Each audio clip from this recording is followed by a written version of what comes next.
a stay-at-home dad, watching Disney movies he never had. His daughter digs through all the VHS, crushing the classics in a princess dress. Informed like Scuttle, Kurt's got your ticket, making it real like Jiminy Cricket. Most are off the Captain Hook, but if the Tweedledum, he'll be taking more shots than Bambi's mom. Leaves him raised like Simba, or cracked like the beast dishes. He'll show you a whole new world, you won't need 3 wishes. Stay at home, Disney Dad.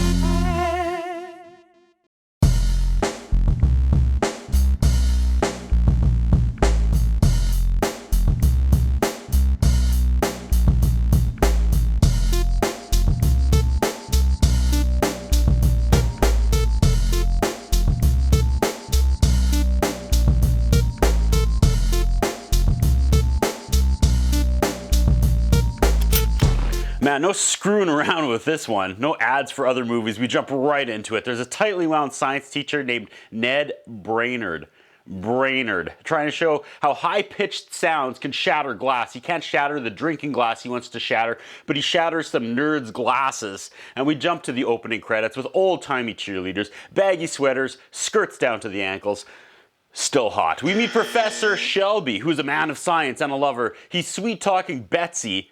And then the Reverend shows up, who is, okay, Shelby is another professor vying for this lady's affection. Everyone is here to see Miss Betsy Carlisle marry Ned, the bumbling professor, but poor Shelby is shooting his shot right at the buzzer. I mean, she's minutes away from getting married, from walking down the aisle, so we are talking last chance for Shelbs. He's like, is your idiot man even gonna show up today? She goes, yes. She trusts that his assistant will remind him that he's getting married today. Hard cut of some old lady calling for the professor who's deep at work in his laboratory. You're gonna miss your own wedding. Wait, this is Flubber, that's right, this is the original Flubber. Okay, Ned's assistant, Mrs. Casworth, is like, get ready and get dressed, and he's like, 5 more minutes, Casworth. He's working on some big, important science thing. It's Flubber. He says he's done and on his way, so his assistant leaves, but then he immediately has a breakthrough. He jumps back into the experiment. She drives away just as his lab explodes. Back to the wedding, Betsy's been stood up at the altar and asks Shelby to give her a ride home. Everything coming up Shelby today. Ned wakes up after the explosion. There's a pot floating in the air. Being black and white instead of neon green, this black sludge makes this movie look like a horror movie. But yeah, it bounces and it gets higher and higher as it creates its own energy. It's Flubber. They've discovered a new kind of energy. It's Flubber. He's even calling it Flubber, so that wasn't some like Robin Williams edition in the remake. That's nice. So I guess Ned owes the campus money and he's gonna get kicked off the faculty or something. I vaguely remember this plot from Flubber. Mr. Hawk is the villain, and I feel like this guy is a villain in a lot of these old-timey Disney movies. And this guy is money. He's great. Look at him. I hate him, right? Just look at him. I hate him. That's a bad guy. Ned shows up at Betsy's place of employment with flowers, and he's trying to smooth it over, but he can't be seen because he's like a wanted man.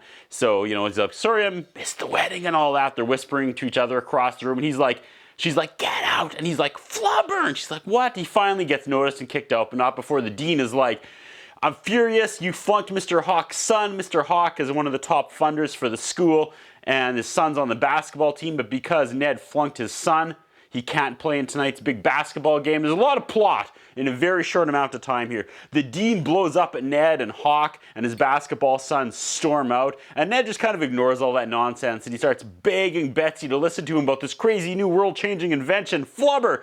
Betsy's worried that there's no money left for the college, and he says, Flubber's worth millions of dollars. They're driving away, and Hawk's dad is threatening to shut down the whole college. Ned is now applying Flubber to his old car, and it can fly, it can fly, it can fly. To be fun, to be fair, this is a fun scene that I'm sure was mind-blowing back in the day. He flies his car to Betsy's house. Again, for its time, this looks great. You know what? Forget that. For 2024, this flying car looks great, honestly. He rings her doorbell, and Shelby answers, who seems to be currently also ringing Betsy's doorbell. They brush off Ned because the two of them are going to the big basketball game. And we are off to the basketball game, and Hawk is placing bets against the home team midfield because no one else knows his son, the star player, can't play tonight. So he knows they're going to lose. Everyone else thinks they're going to win. That's smart investing.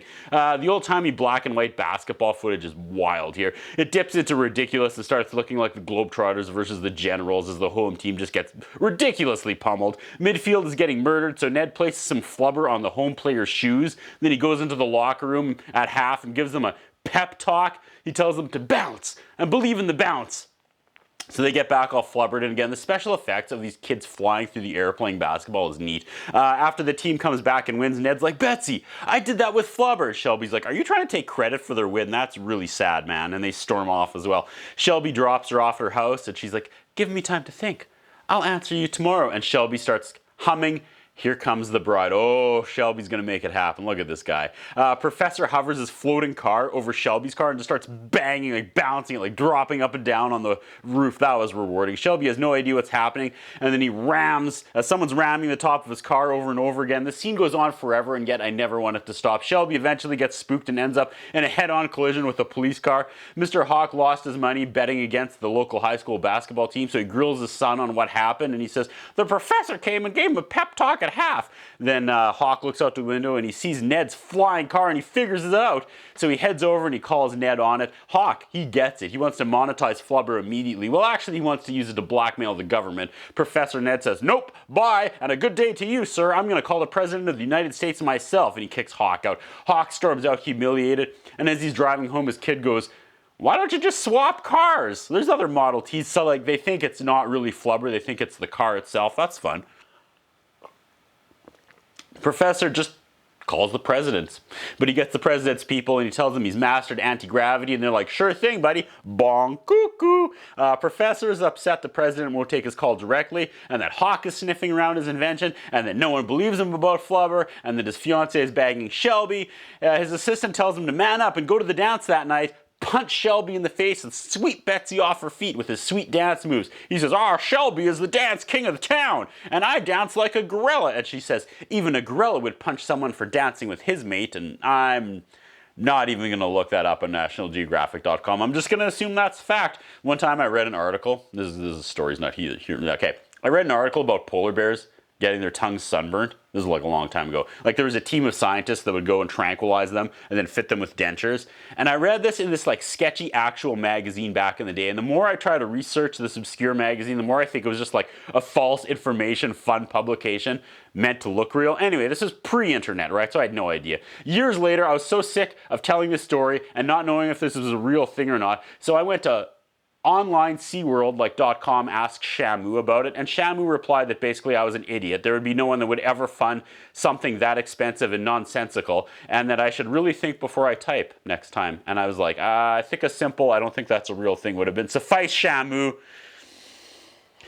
I don't know why I told that story, it just popped into my mind. Anyway, he flubbers up his shoes, he enters the dance, we all know what's coming. No woman in the 50s or 60s can resist a well-dressed man spastically bouncing up and down on the dance floor, and that's what happens. And his fiancée Betsy, though, to her credit, looks more confused than horny here. Outside in the parking lot, Hawk and his loser's son are backing up their Model T to swap out with the professor's Model T. This is good stuff, because the president now sends the military people to go look at this mysterious flying car, but Hawk swapped out cars, so he's about to be humiliated, isn't he? They're like, leave this flying Flubber car. Oh yeah, he's like, let's see this car, and of course it doesn't work. That's what's happening here, and I feel really bad because it's the wrong car. He explains it all to Betsy, and now she believes him. He also realizes that Alonzo Hawk swapped his car and made him look like a fool in front of the military people. She says, are you sure? After both of his revelations, and he snaps her, and he's like, God damn it, woman, are you a parrot? Shut the up. Let me think. Old-timey movies and their treatment of women, man. He goes back to Hawk, and he pretends like he's interested in Hawk's original scheme of using it to blackmail the president. He just wants his car back. He shows them all the glory of Flubber. He shows like how Tigger, Flubber makes you bounce, and oh my God, okay, Professor jumps out the window with Flubber on his feet, and then he tells Hawk to go next because he also put Flubber on his feet. Are they setting Hawk up to just jump out the window with no Flubber on his feet? Oh, I want this to happen, but what I thought was going to happen doesn't happen.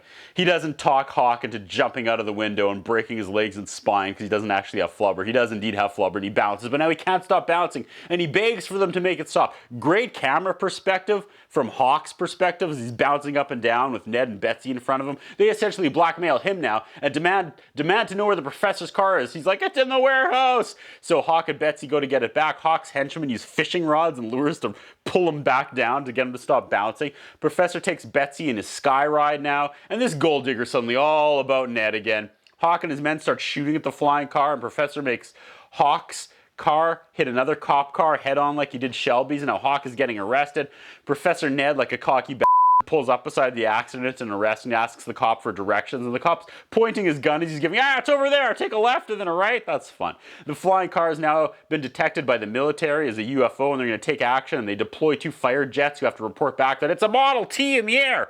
Professor hides his flying car in the clouds, and Betsy says, "Can we go now? The clouds is ruining my hair."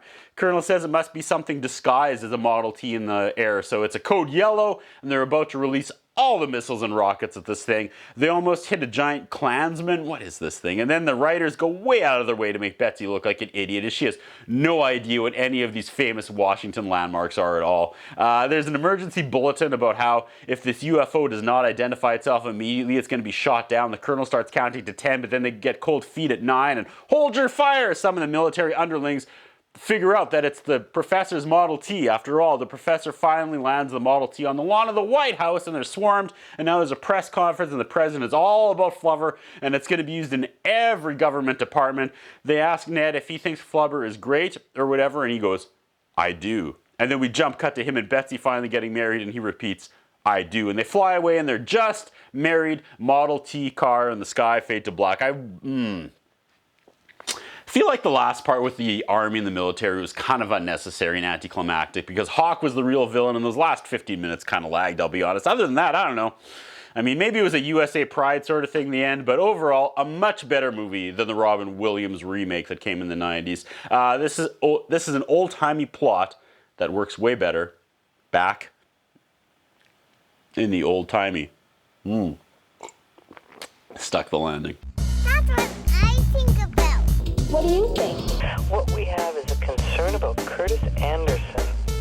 His interviewing style is not the best. His personal appearance is not the best. I was wondering if the man has some kind of a hold over the channel that he's allowed to be employed for so long with the standards of journalism and personal appearance that he has. Thank you.